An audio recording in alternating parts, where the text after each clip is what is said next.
Hello and welcome to the accounting class. आज की video में लायबिलिटी और प्रोविज़न में डिफरेंस क्या होता है, ये दोनों टर्म क्या होते हैं, इसका क्या मतलब है, इसको देखेंगे। तो चलिए शुरू करते हैं video. The term liability is used where the amount of the liability is known.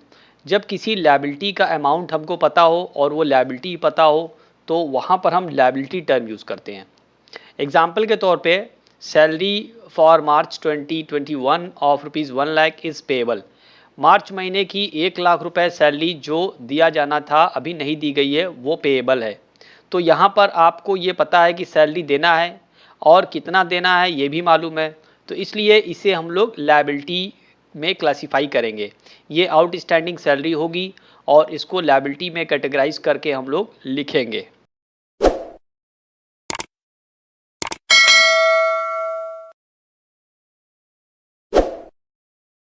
जबकि प्रोविज़न क्या होता है? The term provision is used where the liability is known to exist but the amount is not known. Provision में ये है कि हमको ये पता है कि लायबिलिटी होगी, हमें कुछ अमाउंट पे करना होगा, लेकिन वो अमाउंट क्या होगा ये नहीं पता होता है। तो ऐसे में हम इसको प्रोविज़न करते हैं। It is estimated with substantial accuracy.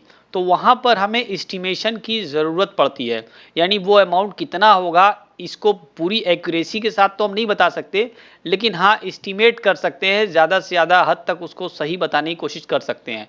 जैसे provision for expenses is a charge against profit and is transfer to debit of statement of profit and loss. Profit and loss account या statement of profit and loss बनाया जाता है company के case में। तो जैसे provision for expense, किसी भी एक्सपेंस का कोई प्रोविज़न है उसे हम लोग चार्ज कहेंगे, charge against profit. Charge against profit का मतलब ये होता है कि वो अमाउंट आपको प्रॉफिट निकालने के पहले डिडक्ट करना है, पहले माइनस करना है।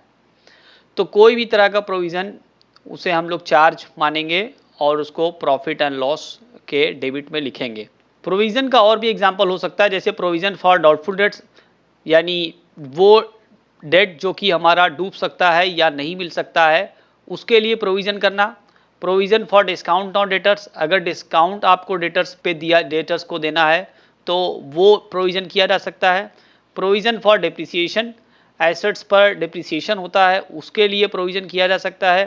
प्रोविज़न फॉर वारंटीज़, वारंटीज़ के लिए प्रोविज़न किया जा सकता है। प्रोविज़न फॉर रिपेयर्स, मशीनरी या प्लांट या इक्विपमेंट, फर्नीचर, बिल्डिंग, इन सभी में रिपेयर्स की ज़रूरत पड़ती है तो इसके लिए प्रोविज़न किया जा सकता है। या कोई और प्रोविज़न हो सकता है, किसी और एक्सपेंस के लिए हो सकता है, जैसे provision for electricity expenses, provision for telephone expenses, provision for transportation etcetera.